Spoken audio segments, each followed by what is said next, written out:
Hi, everybody.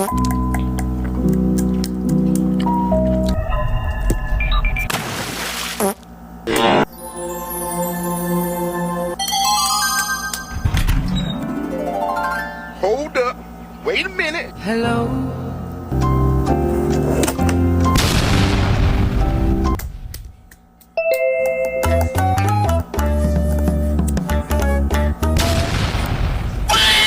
If 2 plus 2 is 4, right? And 5 plus 5 is 10, okay? What the fuck is this?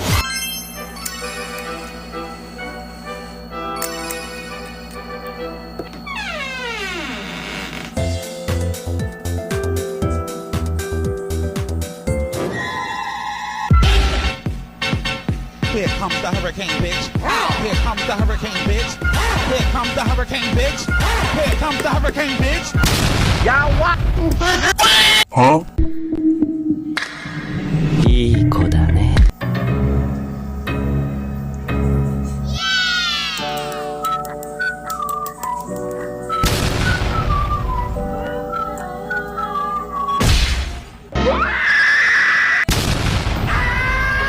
Another day, another slay. Period.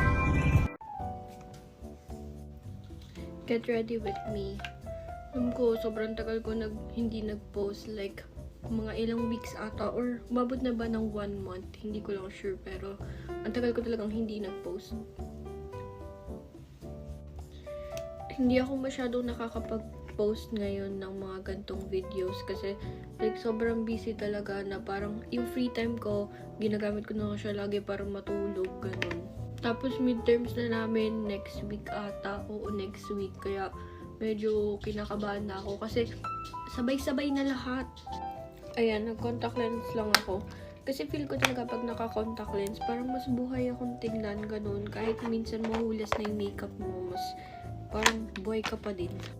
Pero anyways, kaya tuyo na yung buhok ko kasi hindi pa ako natutulog. And naligo ako kaninang mga 3 AM kasi inaantok ako. Kaya yun na yung ligo ko. Hindi ako natulog kasi like kinaram ko yung mga activities, pati yung mga kailangan na ipapasa later, pati tomorrow. Tapos alam niyo, medyo parang nagsisink in na sa akin na college na ako niyan next year. Like, hindi na nga 1 year eh. Parang ilang months na lang college na ako. Tapos, di pa rin parang, hindi ma-register ng utak ko. Pero at the same time, parang nare-register ko na din. Tapos, alam ko na yung course na iti-take ko.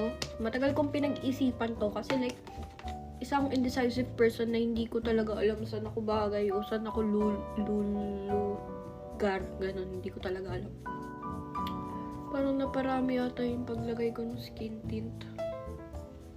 Pero anyway, yung napag-desisyonan kong course ay physical therapist. Alam kong hum student ako, tapos magme-med ako. Hindi ko din alam. Anyway, hindi ko alam ba't nagkaganto yung concealer ko ng Get Ready With Me. Akala ko isa lang eh, pero pati yung color corrector ko, like ganyan siya. Ito nalinis ko to, ito hindi ko pa nalilinis, kaya ganyan yung itsura niya. Parang hindi ko lang, baka siguro sa init, pero gusto ko talaga kasi yung product na to, pati kasi ang ganda ng coverage niya, pero yung packaging talaga parang hindi ko din alam. Yun din kasi yung ginagamit ko pang spot conceal kasi tingnan mo, like hindi talaga siya sobra-sobra natatakpan kasi super visible ng blemishes ko, pero natutulungan niya ako sa coverage, ganun. Naubusan na ako ng ikukwento. Pero anyway, parang iba yung makeup style ko ngayon kasi yung makeup style ko noon, di ba, parang medyo pa-cute ganun. Pero ngayon, parang na lang siya, more on natural na lang ganun. Parang, di ko din alam eh. Na-realize ko lang din na parang ang bilis ng school year na to kasi mag-finals na kami yan. Tapos na yung first sem, second sem na, last sem ko bilang isang high school student, isang senior high school student. Parang nakaka-war shock ganun. Siguro after ng Get Ready With Me na to, yung next Get Ready With Me ko, mga 2 weeks na ganun, or like 3 weeks. Kasi next week, na namin, finals, tapos this week, ang dami performance tasks. Like, ngayon yung, parang lahat ng performance tasks ngayon i-perform this week. Alam nyo, inaahit ko yung kilay ko na, like, pinapantay ko siya, tapos napingas ko siya right here. Parang, kita nyo ba yan? Parang medyo bungal siya. Pag nakaganyan yung buhok ko, nahalata siya. Pero pag nakabangs ako, hindi naman. Kaya, super thankful. Tapos, isa pang nagbago sa makeup routine ko, hindi na ako nagba-black eyeliner. Mas ginagamit ko na lang itong brown na gel liner from Vice Cosmetics. Pero minsan nagba-black naman ako pag trip ko. Pero mas ito yung nire-reach out ko talaga ngayon. Ayan, diba? Tsaka kasi pag black siya, parang intimidating talaga siya tignan. Tapos sabi nila mukha na lang akong masungit. Kaya brown na lang ginagamit ko. Parang medyo mas natural pa din. Sa mga nagtatanong paano ako magkilay, as in sinusundan ko lang yung shape ng kilay ko kasi wala lang. Hindi naman talaga ako marunong pero kasi minsan nakaka-add siya sa itsura. Parang mas mukha kang put together. Pati minsan hindi ko na masyadong pinoproblema yung kilay ko kasi natatakpan naman siya ng bangs ko kaya hindi siya masyadong halata ganun.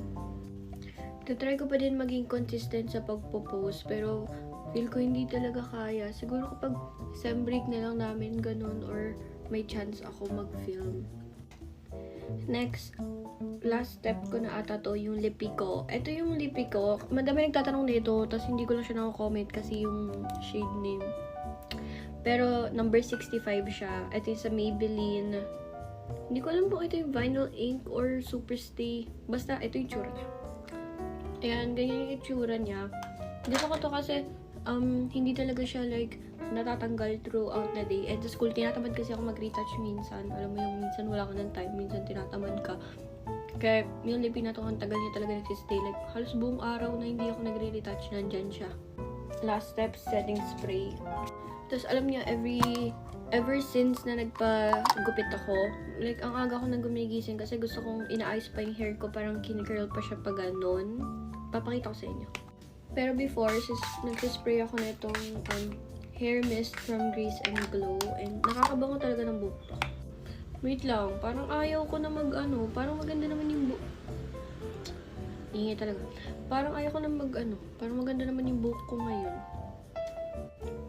Game na nga, madami pa pala akong oras, 6:03 pa lang, mga 6:40 or 6:30 kami umaalis kaya game na, sayang din yung oras, kaysa tumunga nga ako dito. Pero ganito ko ginagawa yung buhok ko, hindi niya ako maririnig kasi malakas talaga to.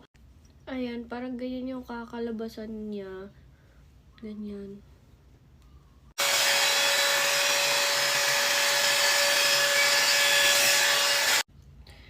Ngayon pansinin yung bangs ko kasi mali ata yung nagawa ko. Parang nagganyan siya. Pero after kong diba, ganyan, tingnan bangs ko. Ganyan yung kakalabasan niya. Parang medyo pa ganon. Pero minsan dahil sobrang straight na buhok ko, nagtutuwid din siya agad. Katas nagsispray lang ako ulit nito para hindi amoy sunog yung buhok ko, ganon. Or, hindi ko alam. Ayan, tapos na ako. Magbibihis na lang ako, tapos aalis na kami niyan. Get ready with me. So, dapat kasi kahapon mag-film ako nung parang a day in my life. Pero, girl, parang ang boring nung araw ko. Parang like, feeling ko hindi man kayo magsasaya sa mga nakikita niyo sa araw ko. Kasi as in, aral lang yung nangyayari. Like, wala mo kami halos ginagawa talaga sa school. Walang masaya. Puro aral, quizzes, ganyan. So, anyway, grabe yung breakouts ko ngayon. Like, sobra-sobra na. Parang, hindi ko alam, parang sobrang irritated din ng skin ko like these days. Like, feeling ko dahil malapit na yung time of the month. Today din, halos wala kaming gagawin. Mostly discussions lang and thankfully wala namang quiz. Tapos di ko din alam kung anong rason ng breakouts ko kasi araw-araw naman ako naliligo. Pinapalitan ko naman yung pillowcases and bedsheet ko. Pag nagpupunas ako ng face, tissue pa yung gamit ko. So like, anong rason? Mag-recommend nga kayo ng gusto nyong makita sa videos ko or gusto nyong gawin ko para at least may ideas ako. Kasi wala na talaga akong maisip na idea kung paano ako mag-film kung i-film ko. Parang, huwag na mag-TikTok.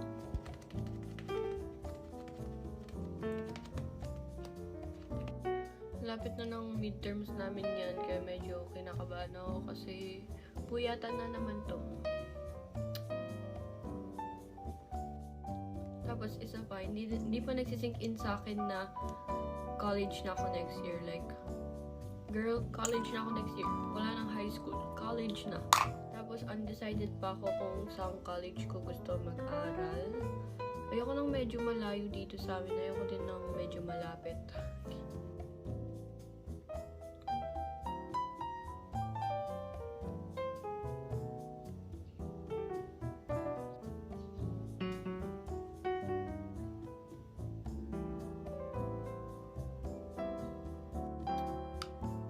Yan, perfect na yung eyes. Mag-highlighter lang ako.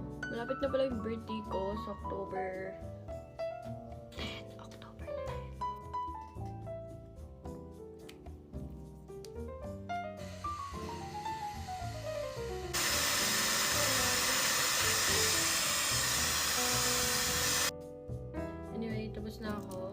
Mag-accessorize na lang ako. Tapos, alis na. Bye! Thank you for watching.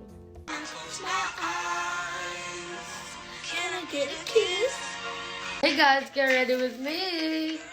I don't know if it's just me, but there was so many things that I wasn't prepared for college. Nobody told me that there was gonna be no breakfast every day when I wake up. Also, my acne is getting worse. Putang ina talaga. Nobody told me how I actually had to do my laundry and not just put my laundry in the laundry basket. How I have to cook, clean, and wash my own dishes. And trust me, y'all, I am beyond privileged and so grateful for what I have. I live in a house all by myself. But the amount of productivity you have to, like, gather for yourself and balancing school at the same time. So, girl, if you're still in high school, be freaking grateful. If you're still in high school, you might deny it now, but I swear, you're gonna miss your mom. I can say for me, it was really hard.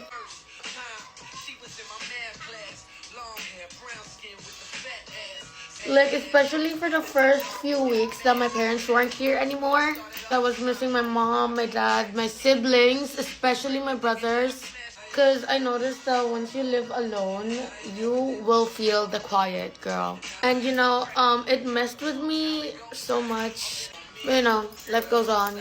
But anyway, y'all, 3 weeks na lang. Oh my gosh. 3 freaking weeks. I get to go home. Can't wait to see my boyfriend, to see my friends and my family. Anyway, guys, the freaking live kahapon, I feel like last ko na yun. Ang daming restrictions and like, so many questions, putang ina. Like, parang hinihingal na ako kahapon, sa mga questions nyo. Because I know y'all missed the get ready with me, which I wasn't able to do because my phone is going cray-cray na. I need a new one. Kaya nga ako nag-ayos today kasi I wanted to film a get ready with me. Kahit wala akong gagawin, go push pa rin sa get ready with me. Lip combo reveal. I'm using the Nichido today in the shade Rosette. And this detail lip liner in the shade Baby. And then lip gloss. So I've been meaning to try this Asla setting spray. It just came in yesterday. And oh.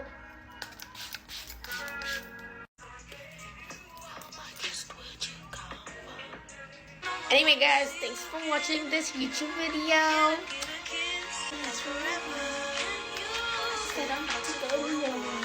Bye-bye.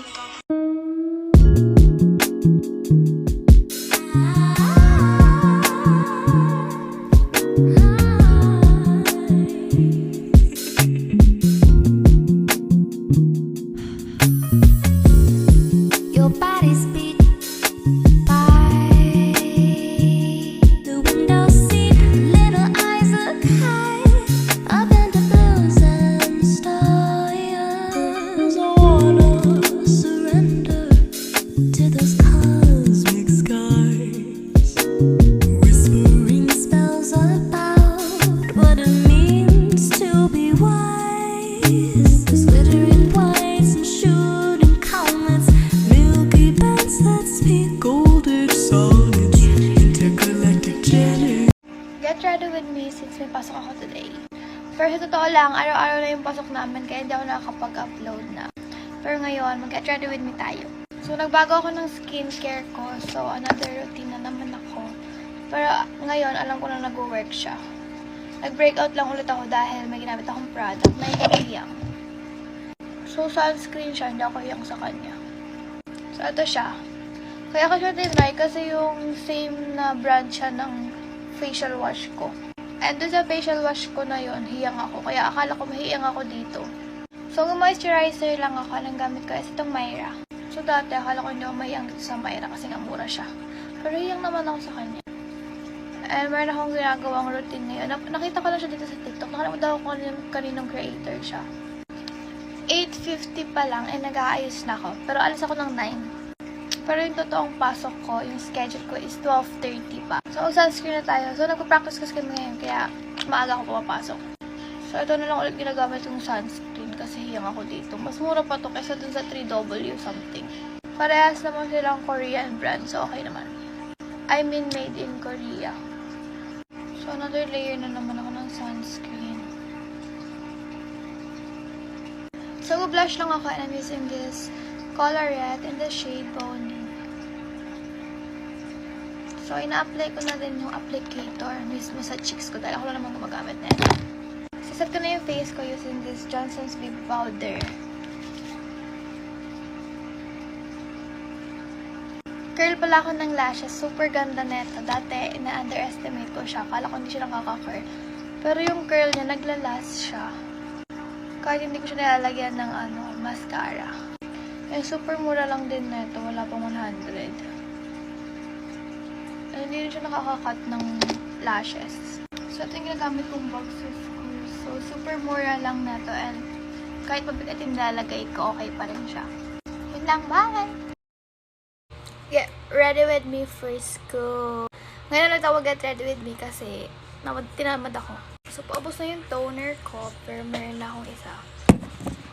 Kaya naman ako makwento kasi ano naman nangyari sa akin this past few days. Time check, 11 na. Hindi pa ako naka-uniform kasi pinaplansya pa. Natamad pa rin ako mag-makeup ngayon, kaya kilay lang ulit yung makeup and blush. Kahapon pala, nag-get ready with me ako, tapos ASMR version lang yun, hindi ako nagkasalita. Na-copyright, wala namang music yun, kundi yung ASMR ko lang mismo. Eh, dinidit ko. So, sunscreen lang tayo using the Sun Milk, naubos na. Pero, sinisimot ko pa kasi siya, meron naman na akong stock na ito, pero sayang. Ayan. Mga nakaraan, nagka-vitamin C serum na ulit ako, kaso, kung napapansin ko, nagkakaroon ako ng pimple, parang hindi sila fit ng mga ginagamit ko kasi ba nakasali sa Oh my acid. God, Jonah! May pa-epa sa likod ko, guys. Guys. So yun nga, as I was saying, parang hindi fit lahat ng ginagamit ko sa vitamin C serum. Kasi ito, may salicylic acid. Tapos yung aking facial wash, meron din siyang niacinamide. And then yung scrub ko, meron din yung active. And then yung aking sleeping mask na from Skin Ever, salicylic acid din. So magpa-pons na rin ako. This is sunscreen din. Pero matte finish na rin to. Pero onti na nilalagay ko nito. Hindi ko to na 2-finger method. Since nagma-mattify to. So I'm using this Showil na pang eyebrow, pang shade lang ng aking brows. And by the way, excuse na lang yung background noise kasi ang ingay talaga ng kapatid ko eh.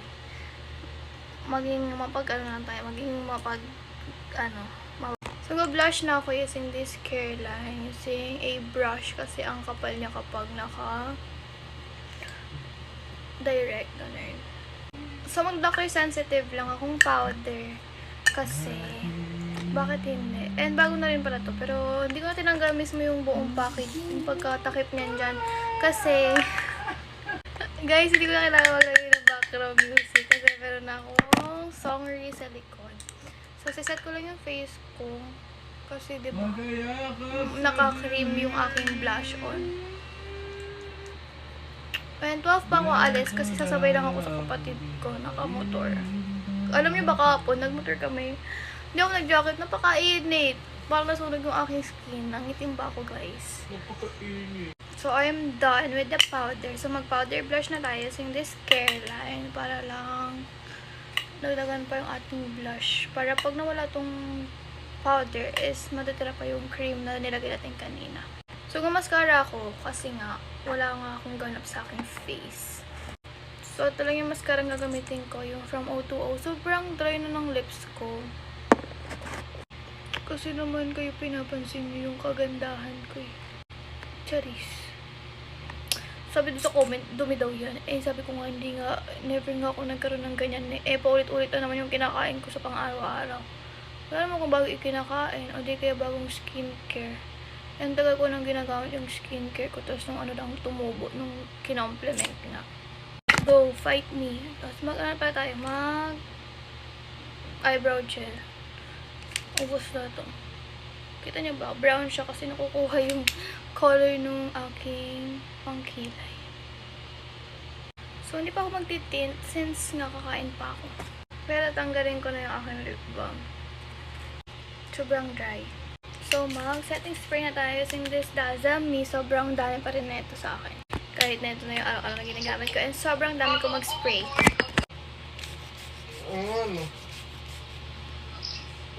So, yun lang guys. Bye! Get ready with me kahit walang kuryente dito sa amin. Grabe, sobrang lakas ng ulan dito sa amin kanina. Maaga rin kami nagsara ng bento ngayon kasi Diyos ko dahil sobrang lakas ng ulan sa labas. Hindi pong isang labas ko lang para mag-fly away na lang talaga ako. Buti nga medyo humupa na yung ulan ngayon. Kanina talaga di wala siyang hinto. Ilang oras na rin kaming walang kuryente. Pero wag kayo, kahit may ulan, naligo pa rin ako. Anyway, sagayos ako ngayon kasi 5th monthly ng pamangkin ko. Meron akong bagong foundation dito. This one is from TRT. Hihilig talaga ako sa mga cushion foundation nitong mga nakaraan. And sobrang sikat nitong cushion na to kaya napatry na rin ako. Very luxe yung atake nito. Bagong-bago pa yan, te. Sana ka-shade ko siya. By the way, this is in the shade 23N. Yung swatch niya sa akin, mukhang feeling ko mag-work naman. Sobrang dami nagkakalat na Japex na ganito ngayon, so make sure dun kayo sa mga legit talaga mamili. Kaya I highly recommend that you get this through Swisui. Kasi sa kanila lang talaga ako nakakabili ng authentic Korean beauty product. Pero anyways, medyo simplihan ko lang yung makeup ko since sa bahay lang naman gaganapin yung mini party ng pamangkin ko. Uwi namin, tatanggalin ko rin naman to agad. Hindi na rin ako mag-apply ng concealer kasi feeling ko hindi ko na kailangan. Ang ganda na ng coverage nito. Diretso na tayo agad sa powder. Tanggalin ko na rin muna to.